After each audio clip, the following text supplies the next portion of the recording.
کیسے ممکن ہے؟ آپ سوچیں، آپ فیصلہ کریں، یہ کیسے ممکن ہے کہ جرم حکم کرے اور نبی علیہ الصلوۃ والسلام اس کی آئندہ نسلوں پہ بھی لعنت بھیج دیں؟ خلیفہ سوم کا چچا زاد بھائی تھا، اس ملعون کو بلایا، نہ فقط یہ کہ بلایا بلکہ گورنر تک بنایا۔ یہ جو مروان مسلط ہوا مسلمانوں کے اوپر، اس کو مسلط کرنے والا کوئی اور نہیں تھا، خلیفہ سوم تھے۔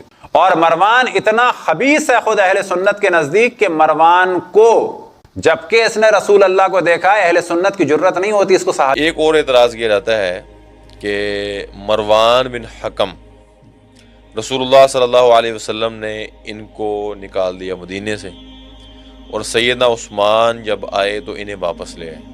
تو جس شخص کو اللہ کے نبی نے نکالا، سیدنا عثمان، ان کو لانے والے کون ہوتے ہیں؟ جی، یہ کہا جاتا ہے کہ مروان کے جو والد ہیں جی حکم بن ابی العاص، جی جی، ان کو آپ نے مدینہ منورہ سے نکال دیا تھا۔ یعنی مروان کو نہیں نکالا، مروان ساتھ تھا، ساتھ لیکن دونوں کو، بنیادی طور پہ جس کو نکالا گیا وہ باپ ہے۔ باپ۔ اور جو یعنی کہ کہا جاتا ہے، میں فی الحال وہ آپ کے سامنے رکھ رہا ہوں، جی جی کہا یہ جاتا ہے کہ حکم بن ابی العاص نے جی نبی علیہ السلام کی نقل اتاری آپ کے چلنے کی، جی، تو آپ کو اس کی اطلاع ملی تو آپ نے اس کو مدینہ منورہ سے نکال دیا اور طائف کی جانب بھیج دیا۔ صحیح۔ اور یہ بھی کہا جاتا ہے کہ یہ شخص نبی علیہ السلام کے جو راز تھے وہ دشمنوں تک پہنچایا کرتا تھا، تو اس وجہ سے آپ نے شخص کو مدینہ سے نکال کے طائف بھیج دیا۔ اور پھر جناب عثمان بن عفان اپنے زمانے میں ان کو مدینہ لے آئے اور ان کی بڑی تکریم کی، تو یہ جناب عثمان بن عفان کا بہت بڑا جرم شمار کیا جاتا ہے۔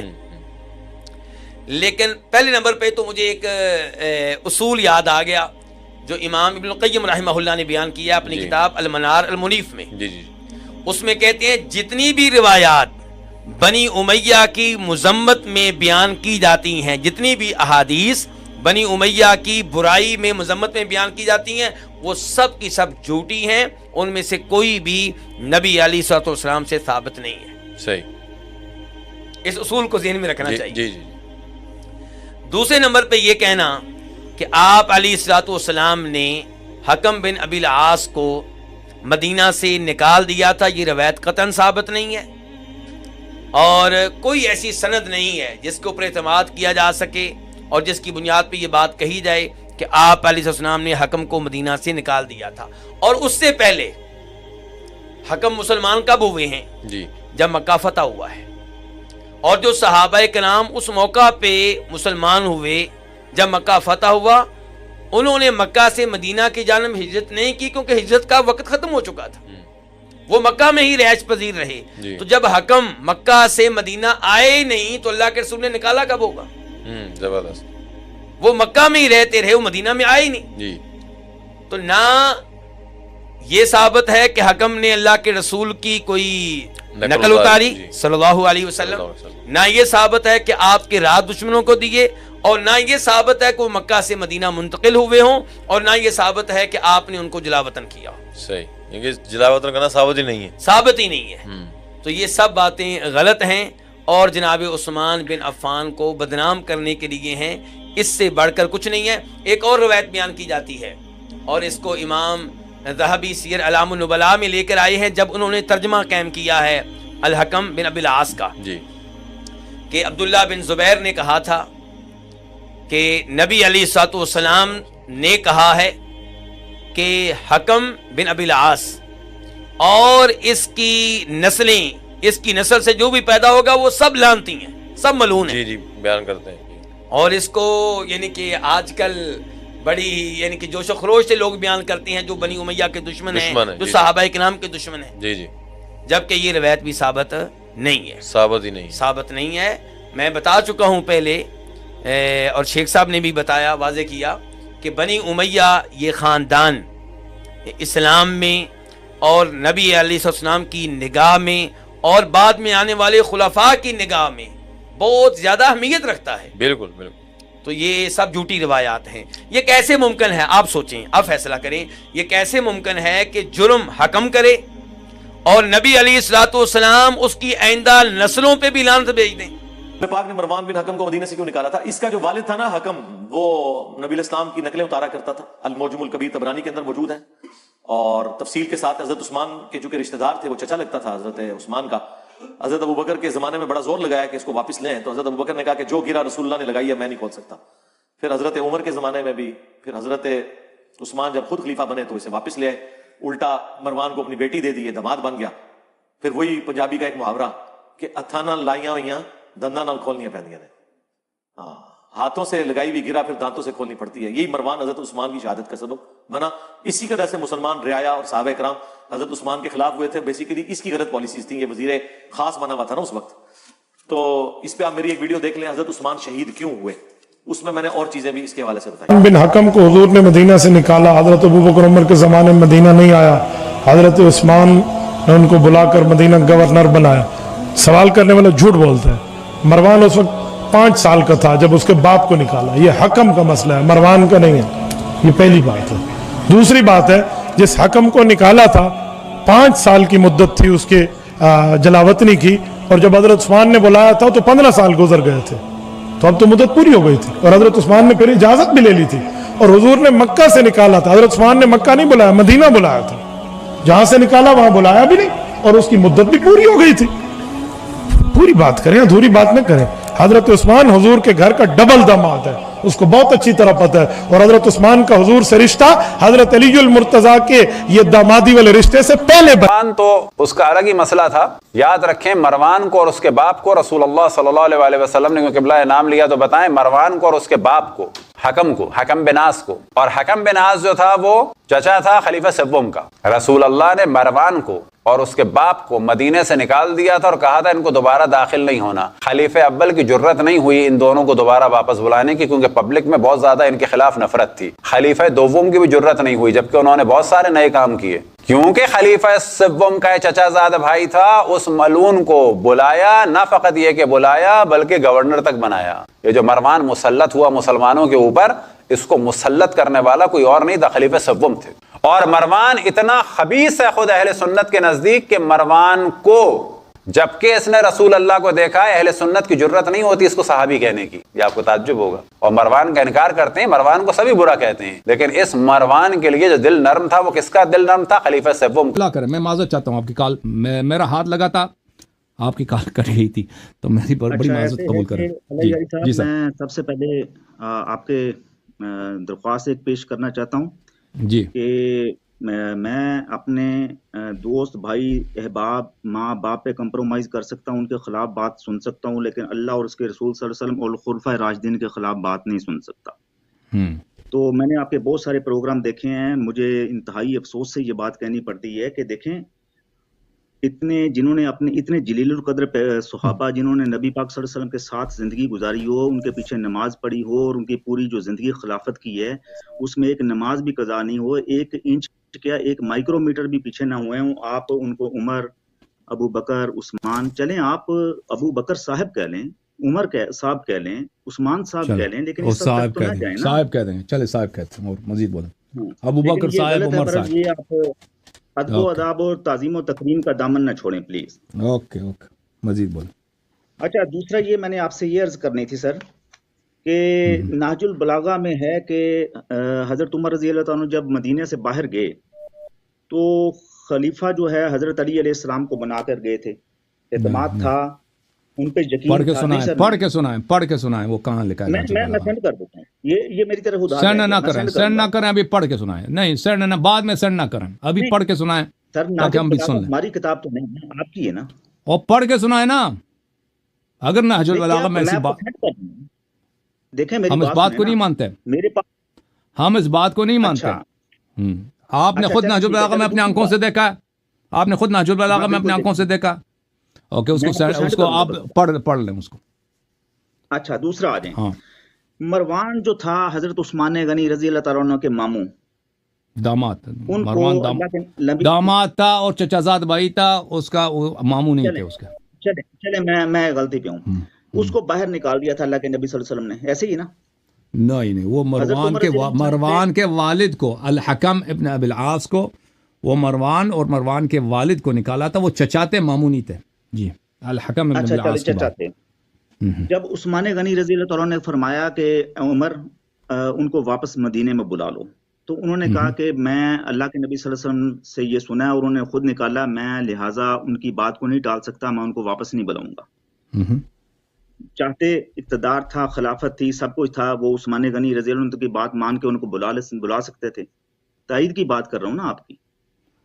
تو عرض یہ ہے کہ یہ انہوں نے کوئی دیکھیں، وہ اس کا رشتہ دار تھوڑی تھا. عمر کا نہیں، عمر صاحب کا اور ابو بکر صاحب کا اس میں کوئی منفعت نہیں تھا. دیکھیں کہ حکم کو طائف میں وہ جلا وطن کر دیا تھا پیغمبر صلی اللہ علیہ وسلم، اس کو واپس بلا دیں. تو ابھی پیغمبر صلی اللہ علیہ وسلم نئے بھی دنیا سے گئے تھے، تو یہ عثمان صاحب آ کے اس کی سفارش کر رہے ہیں. وہ شخص الحکم ابن ابی العاص جس کو رسول پاک صلی اللہ علیہ وسلم نے لعنت کیا تھا اور جو رسول پاک صلی اللہ علیہ وسلم کا دشمن تھا اور پیغمبر صلی اللہ علیہ وسلم کا تمسخر اڑاتا تھا، مذاق اڑاتا تھا اور نقل اتارتا تھا.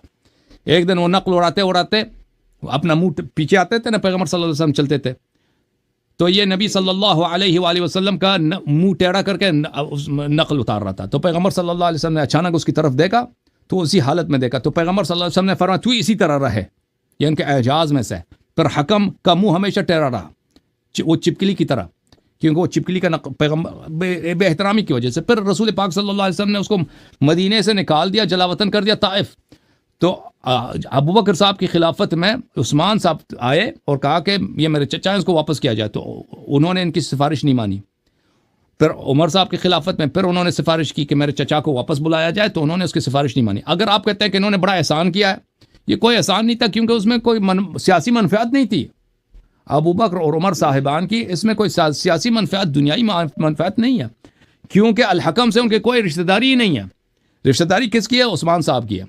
تو عثمان صاحب جب خلیفہ بنے تو پہلا کام انہوں نے یہی کیا کہ الحکم ابن ابی العاص کو واپس مدینہ لائیں. ان کے بیٹے کو انہوں نے اپنا وزیر اعظم بنایا اور کمانڈر ان چیف بنایا اور بیت المال کا چیف بنایا. پورا اپنی خلافت انہی کے ہاتھ میں دی ہے.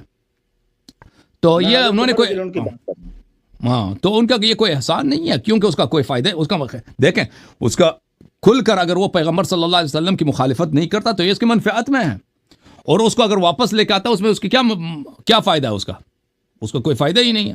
تو ایسا اگر اس نے بات نہیں مانی ہے، صرف عثمان صاحب کی سفارش نہیں مانی، تو اس کے کوئی تقوی ایمان پہ دلالت نہیں کرتا، کیونکہ وہ اس کے لیے کوئی فائدہ مند چیز تھی نہیں. اس میں اگر اس کا فائدہ ہوتا تو آپ کہنا نا، اس میں اس کا فائدہ ہی نہیں تھا اس کو لانے کا. عثمان صاحب کے فائدے میں تھا، کیونکہ وہ عثمان صاحب کے چچا تھے، سکا چچا. عفان جو ہے نا، عثمان کہتے ہیں عثمان ابن عفان جو ہے حکم کا سکا بھائی، ہم ایک ماں ایک باپ سے ہیں. تو اسی لیے اس کو یہ تلے ہوئے تھے کہ ان کو واپس بلایا جائے. جی چلیں آگے چلتے ہیں سر. وہ حضرت عمر رضی اللہ عنہ نہیں بلایا نا، وہ تو انہوں نے تو ان کی نبی پاک صلی اللہ علیہ وسلم کی بات کو اہمیت دی نا. چلیں آگے چلتے ہیں. عثمان صاحب نے تو بلایا نا، عثمان صاحب نے تو بلایا، واپس لایا. پیغمبر صلی اللہ علیہ وسلم کی مخالفت کیا نا. اور دیکھو میں آپ کو ایک صحیح حدیث دکھا، ایک منٹ میں ایک صحیح حدیث دکھا دیتا ہوں آپ کو. صحیح حدیث میں آپ کو کتاب لے کے آؤں، ایک منٹ تو انتظار کریں. دیکھیں آپ نے ابھی ادھر آئے ہیں بولیں کہ یہ خلفاء اتنے اچھے تھے، یہ پیغمبر صلی اللہ علیہ وسلم کے پیچھے انہوں نے نماز پڑھی ہے، نماز ان کی قضا نہیں ہوئی. ہاں ابھی میں آپ کو ایک روایت دکھا دیتا ہوں. یہ روایت بہت ساری کتابوں میں ہے. محترم ناظرین، یہ کتاب ہے المستدرک علی الصحیحین للحاکم النیسابوری، جلد نمبر 4، چھاپ دارالکتب العلمیہ، کتاب چھپی ہے سنہ 2002 میں. اس کتاب میں آپ کو لے کے چلتے ہیں صفحہ نمبر 528 میں. یہ ہے صفحہ نمبر 528، حدیث نمبر 8443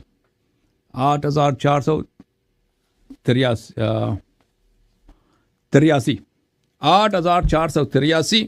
اچھا، حدیث صحیح علی شرط شیخین، حدیث نمبر 8483 صحیح علی شرط شیخین. یہ بخاری مسلم کی شرط پہ صحیح ہے. اچھا، ولیکن رسول اللہ صلی اللہ علیہ وآلہ لعن ابا مروان ومروان فی صلبہ فمروان قصص من لعنت اللہ عز وجل. رسول اللہ صلی اللہ علیہ وآلہ وسلم نے مروان کے والد کو یعنی حکم کو اور مروان کو لعنت کیا ہے. رسول پاک صلی اللہ علیہ وآلہ وسلم نے مروان کے والد کو اور مروان کو لعنت کیا اس زمانے میں کہ مروان اس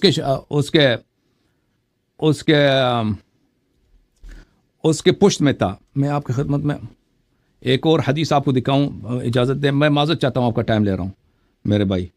فتح الباری میں کتاب ہے، فتح الباری بشرح صحیح البخاری، جز نمبر 14، چھاپ دارالفکر. اچھا، یہاں پہ آپ کو لے کے چلتے ہیں میرے محترم ناظرین، صفحہ نمبر 395 میں حافظ ابن حجر صاحب کیا فرماتے ہیں. حافظ ابن حجر صفحہ نمبر 395 میں یہ فرماتے ہیں وَلَقَدْ وَرَدَتْ أَحَادِيثُ فِي لَعْنِ الْحَكَمْ وَالِدِ مروان. احادیث، ایک حدیث نہیں، کئی احادیث مروان کے والد جو حکم ہیں ان کی لعنت میں وارد ہوئی ہیں. وما ولد، اور پورے حکم کے نسل پہ آل مروان پہ لعنت وارد ہوئی ہیں. اخرجہ الطبرانی وغیرہ، طبرانی اور غیر طبرانی نے نقل کیا ہے. فیہ مقال وبعضها جید، اس میں بعض اس کے حدیث صحیح نہیں ہے لیکن بعض اس میں صحیح بھی ہیں، بعض اس میں صحیح بھی ہیں. تو یہ اس کے واضح الفاظ ہیں کہ نبی کریم صلی اللہ علیہ وآلہ وسلم نے مروان کو اور مروان کے والد کو لعنت فرمایا. اوکے، اب بولیں بھائی صاحب. ہاں بس یہ میں نہیں، اس پہ آپ یہ ایڈمٹ کریں نا، اسے ڈینائی نہ کریں کہ حضرت عمر رضی اللہ عنہ نے نہیں بلوایا تھا مروان کو. بس یہ بات آپ کہہ دیں. عثمان صاحب، ہم کبھی نہیں کہتے کہ یہ عمر صاحب کے متعین میں سے ہے کہ انہوں نے حکم کو واپس بلایا. ہم کہتے ہیں یہ عثمان کے متعین میں سے ہے. عثمان نے، اب عثمان صاحب نے، بات سنیں، عثمان صاحب بھی عمر صاحب ہی کی طرح آپ کے نزدیک محترم ہے نا. ابو بکر صاحب کی خلافت میں اور عمر صاحب کی خلافت میں ان کی سفارش کی، ان لوگوں نے سفارش نہیں مانی لیکن اپنی خلافت میں ان کو بلایا بھی ہے. وہی شخص جس کو پیغمبر صلی اللہ علیہ وسلم نے لعنت کی اور اس کی نسل کو لعنت کی، واپس بلایا، اس کو عزت دیا ہے، اس کے بیٹے کو اپنا وزیر اعظم بنایا. ٹھیک ہے نا، آپ مجھے بتائیں. اچھا آگے آتے ہیں. اچھا سر بتائیں نا، ٹھیک ہے نا. پھر ہمیں حق ہے کہ کہہ دیں کہ ان لوگوں نے پیغمبر صلی اللہ علیہ وسلم کی مخالفت کی. عمر رضی اللہ عنہ کی بات کریں نا آپ. میں عثمان غنی رضی اللہ عنہ کی بات نہیں. ہم کبھی نہیں کہتے کہ یہ حکم کا جو معاملہ ہے یہ ابو بکر اور عمر صاحبان کی متعین میں سے، ہم کہتے ہیں یہ عثمان صاحب کی متعین میں سے ہے. ٹھیک ہے نا، ٹھیک ہے، یہ بات ٹھیک ہے. ٹھیک ہے، مزید صرف ایک بات آپ سے عرض کرنی تھی میں نے. جی سر بسم اللہ. وہ ایسے کہ سر جی حضرت ابو بکر صدیق رضی اللہ تعالیٰ عنہ، حضرت عمر فاروق رضی اللہ تعالیٰ عنہ اور حضرت عثمان غنی رضی اللہ تعالیٰ عنہ ہو کہ مسلمان ہونے اور ان کے تقوی پرہیزگاری کے لیے ہمیں آپ کا سرٹیفکیٹ نہیں چاہیے سر. وہ ہمیں یقین ہے کہ وہ تقوی والے پرہیزگار اور وہ سچے ہیں. قرآن نے ان کے متعلق، قرآن اور بخاری میں ان کے متعلق جو ہے اس پہ آپ پہ ایمان لانا ضروری ہے. میں کوئی نہیں ہوں، میں کچھ بھی نہیں ہوں، لیکن قرآن کی تصدیق اگر آپ نہیں کریں گے تو آپ خود کافر بن جائیں گے.